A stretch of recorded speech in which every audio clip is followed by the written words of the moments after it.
The number of African and people of Black descent who live and work abroad and are building those economies is enormous. We're seeing now an increase of young people, and not just illiterate or semi-illiterate people. We're seeing skilled labor leaving the continent, going abroad and thriving abroad. Dr. Arikana Chihombori has spoken about this, where she said before that the number of Nigerian doctors in the UK or the number of Ghanaian doctors in the US is such a huge number that if these people would come home, they would play a vital role in turning different sectors around and in growing the African economy. However, the question is Africa ready for their skill set, for their labor, and can Africa pay them what is due? This is what President Paul Kagame was talking about, where he says he visits different parts of the world and he meets brilliant Africans who are at the top of the food chain. They're in management, they're in leadership, they're entrepreneurs, they're innovators, and they're doing really well abroad. And he says the problems that you're solving abroad are the very problems that are dogging us back at home. So how do we begin the conversation of creating an enabling environment to enable those people to come back, to enable the people on the continent to thrive, and also to attract the Black diaspora community abroad to come back to the motherland? The fact that even across that rest of the world where we see things better than here, those contributing to the well-being of those places, in most cases, come from Africa. Doesn't matter whether you go to US, to Europe, to wherever, you'll find very good Africans at the top of the ladder, almost in every sector, making therefore these vital contributions to these countries or parts of the world. Then we come back to our continent. It's some people are well off. In fact, incredibly well off. But those are few. The hundreds of millions are barely making a living. Hello there, how are you doing? Welcome to another episode of our conversations. My name is Ondiro Oganga. I'm a business journalist by profession and a digital content creator. I love coming on here and talking to you guys about Black people, Africans, our empowerment, and how we can rise up and take our rightful place at the global stage. Today, I want to steer away from politics and governance a little bit and talk about an issue that is very pertinent in Africa. In West Africa, they call it Japa, which means leaving the continent and going abroad. Now, let's break it into different issues. Let's start with the root cause. So Africans are very brilliant people. Do not let anybody tell you otherwise. And I know for a fact that when you watch international media from wherever you're watching this from, we do not necessarily get objective coverage of Africa. And as somebody who studied at an Ivy League school, I know that even in these schools, the data they use for Africa is data from 1990 and early 2000s. But between that time and now, it's been 20 or 30 years, and a lot has changed on the continent. There's been education, massive education of the masses. And in many African countries, education is almost free. Governments have worked so hard to subsidize the cost of education to ensure that everybody can get at least a high school diploma, as you call it in America. Also, we have a lot of skilled labor. There has also been a huge number of transitions from people in secondary schools to tertiary institutions, whether it's a college or university or a technical and vocational college. So majority of our people have a skill set, they've specialized in something. Then there has been a lot of innovation in science, in healthcare. We're not where we would be, but we're making great strides. There's a lot of investment in infrastructure. And so Africa looks like it's ready to pick up. The problem comes in where all these people leave school and they have these brilliant ideas and they're ready for the job market. And then that is where the issues begin. Also, while I talk about all the great things on the continent has challenges. Let's take a country like Kenya, for example. The bureaucracy of doing business in that country, you need several licenses to be able to operate in that business. The taxes alone, there isn't a stable tax environment in the country.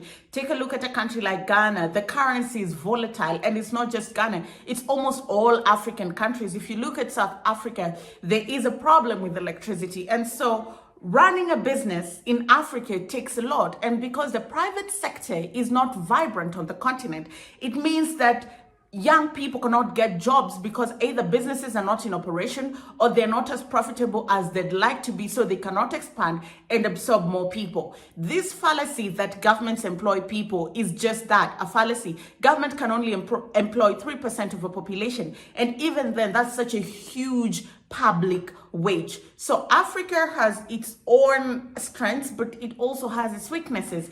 And for somebody who's 22, 23, 24, 25, you've graduated from school, you have your dreams, you have your potential, and there are no jobs, you're just sitting at home or going from manual labor to manual labor or small contracts here and there.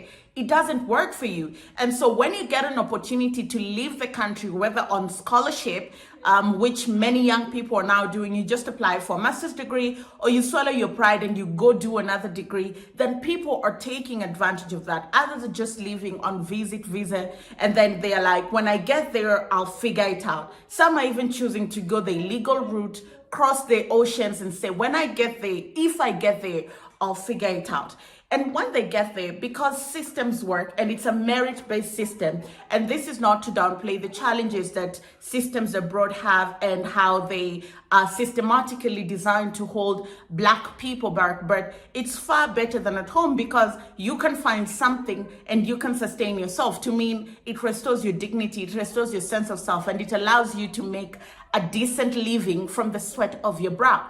And so these people get there, they work so hard through the system. I mean, Nigerian immigrants are a perfect example of you can make it anywhere you go. Nigerians are very successful wherever they go. Kenyans are equally successful wherever they go. There are brilliant South Africans out there, brilliant Rwandans out there. So now African leaders are beginning to say, you guys are doing amazing work abroad, yet we have these challenges on the continent. And it's so, the number of people leaving is so high because just take, for example, Ghana, over 13,000 nurses have left. 13,000 nurses have left that country, in a country where healthcare systems are dilapidated and they do not have even enough people.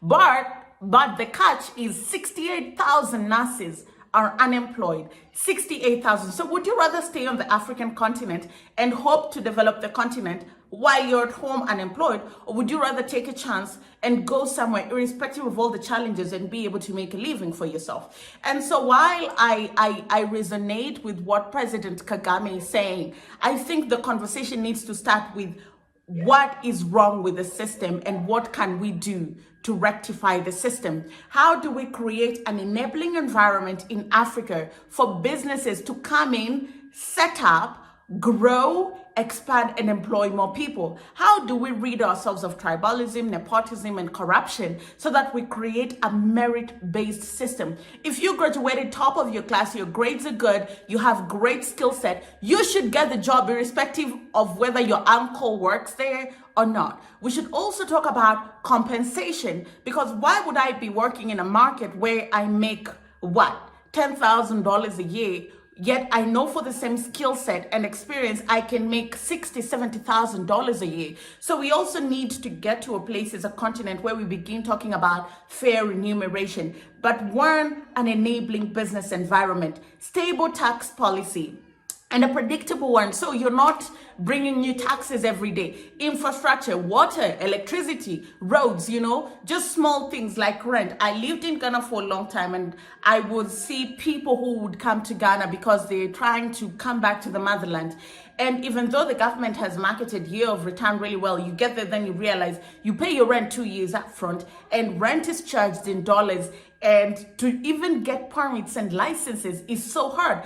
And I've seen people 1 year, 2 years down the line, they're like, listen, I'd rather deal with all the challenges that America come in, but to some extent, the systems work. So I don't have to feel like I am fighting a battle that I cannot win. Let's listen to what President Kagame had to say.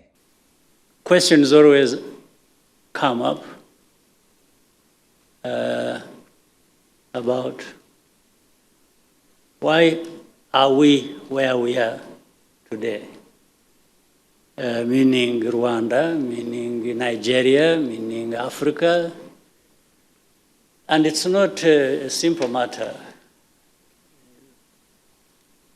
because Africa, I don't think anyone, certainly I know for Nigeria and for ourselves, I know better about our country, of course. I don't think anyone is happy that Africa is where it is when you look at the rest of the world. We should be in a much better place than where we are. There's no question about it. And maybe we'll continue to have a conversation about that. And why is it common to all of us, meaning Africans, from north, south, east, west, central, wherever? And my problem has always been and continues to be, and we have conversations among ourselves, leaders of this continent, but still we don't see much progress. Why, with all the people, resources of all kinds? In actual fact, the fact that even across that rest of the world where we see things better than here, those contributing to the well-being of those places, in most cases, come from Africa. Doesn't matter whether you go to US, to Europe, to wherever, you'll find very good Africans at the top of the ladder, almost in every sector, making therefore these vital contributions to these countries or parts of the world. Then we come back to our continent. It's some people are aware of. In fact, incredibly aware of. But those are few. The hundreds of millions are barely making a living. And so we talk about this every day, at least for the time I have been here, which is now running into 3 decades. The struggle is about that, the questions are about that, and we keep measuring, we find. So I'm trying to imagine that what my country goes through, what we all go through, trying to answer this question, is what people you lead in your states are going through. And that's what is going on in your minds, the leaders of those states, the governors. And that's what's going on in the minds of other leaders, whether it is the president, ministers, so on and so forth. There are these similarities. Well, that's all I had for you in this episode of our conversations. My name is Ondiro Oganga. You can connect with me on social media at Ondiro Oganga. Give this video a thumbs up, share it with a friend, and let me know what you think about it in the comment section. I've also changed my hair. Yeah, this is what African hair, black hair looks like. Yeah, cue Haley, her song Angel. Thank you so much for watching. I'll see you again next time.